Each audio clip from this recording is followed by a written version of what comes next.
Geisha coffee came from Ethiopia. Cheers.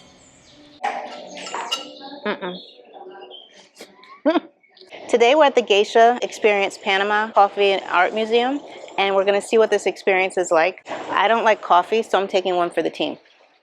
Once you enter this establishment, you have to go down a couple of steps. To the right, you'll find a demonstration area with various types of geisha coffee for sale.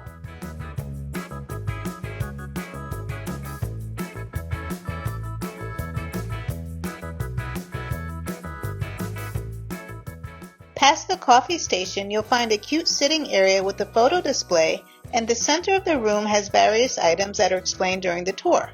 I snuck around to get a quick peek before the tour started. Tee-hee!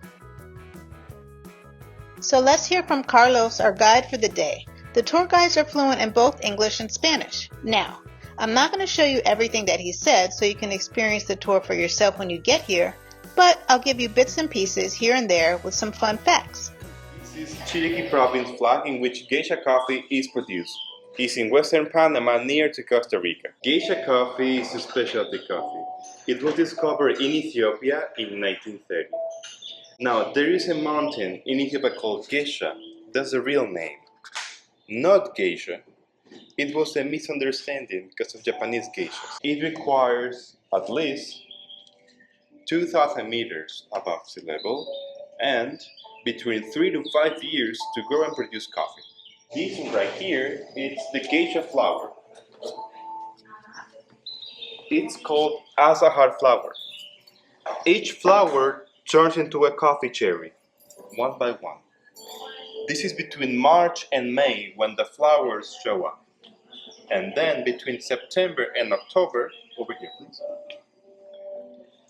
all the cherries have finally appeared. Now, for geisha, we only pick the red ones, one by hand.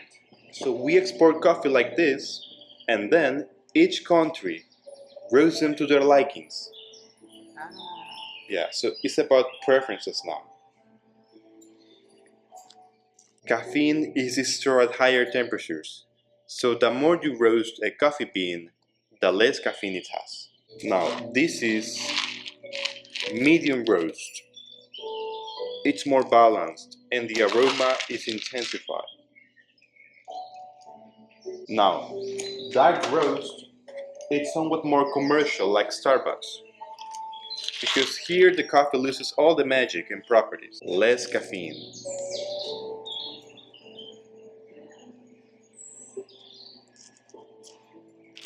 So that's why you have to add sugar, cream, stuff like that here. If you are going to use a French press, it has to be a coarse grinding like this. Then for pour over or filter method, it has to be medium. Now, if you were to use an Italian press, it has to be fine, like this. And for the espresso machine, extra fine, for best results. Now, so regarding geisha coffee, the best method is pour over or filter. Now, geisha coffee is currently the most expensive coffee in the world so far. The best of Panama, aka the Miss Universe of coffee. Because there are 93 farms that produce geisha coffee in Panama that are certified. Of all these farms, Carmen is the only one with the highest score so far, 96.5 out of 100.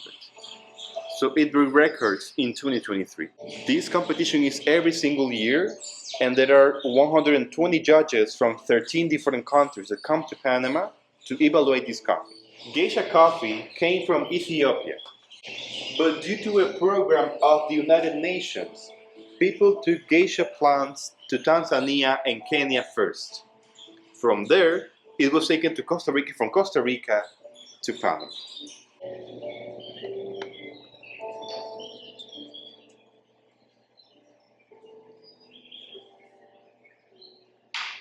This farm, Jaramillo State, is the only farm out of 93 that is only held by women. Of all of these coffee farms, this one. ¿Y qué es el nombre? Jaramillo. This Geisha coffee gets exported to, we have in the first place United States, followed by China. We also have Australia, Japan, South Korea, and United Arab Emirates. Up next was the photo display explanation. Now, we are here in the capital, and Chiriquí is where the magic takes place. It's a very special province. In the whole country, Chiriquí reaches sub-zero temperatures. And now the demonstration for the coffee we'll be tasting later on. Wanna give it a go? You? Okay, I finished that.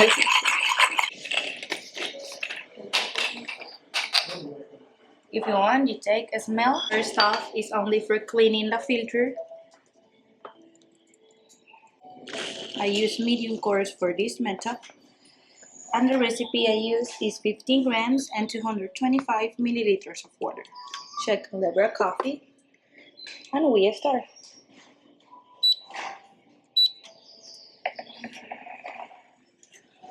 Let it blooming for 60 grams of water in a slowly and spirally way.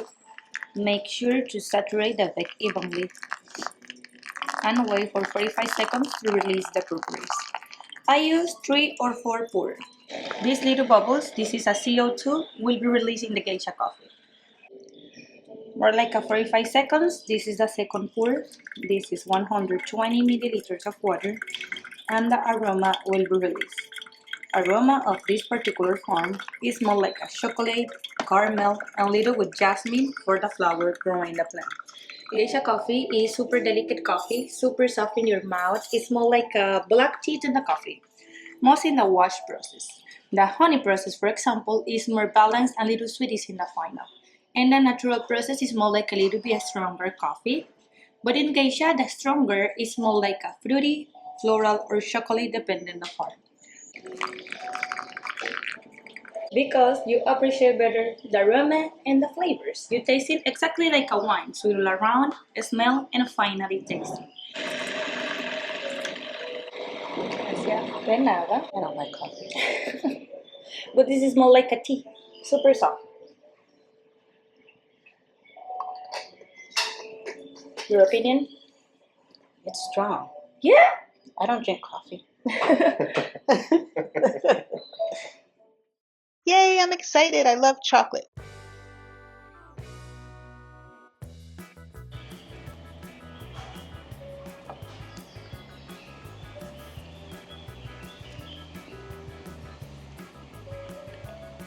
It's good.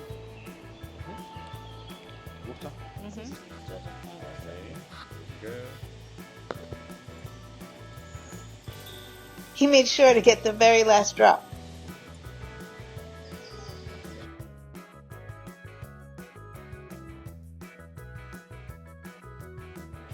Cheers. They gave us dates to clean our palates between each tasting.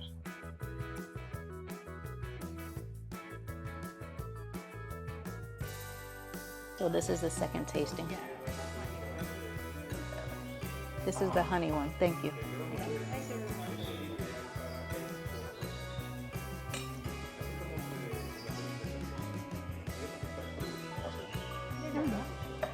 After we tried the 3 different types of coffee, they gave us flan for dessert.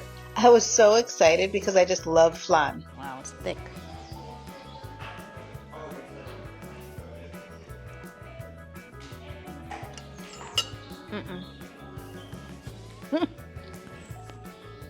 I don't like it. No.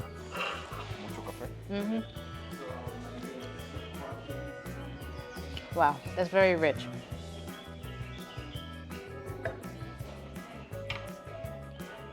You have to like coffee to like that. And I love flan. This tour is $30 per person, and if you're a coffee lover, this is worth a stop when you're here in Panama City, Panama.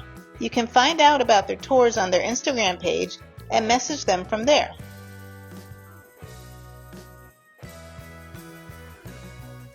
See what the experience is like. Okay, so today we're at the Geisha Experience Panama. So today we're at the Geisha Geisha Experience Panel. Until the next one, the world is yours. You just have to find your place in it.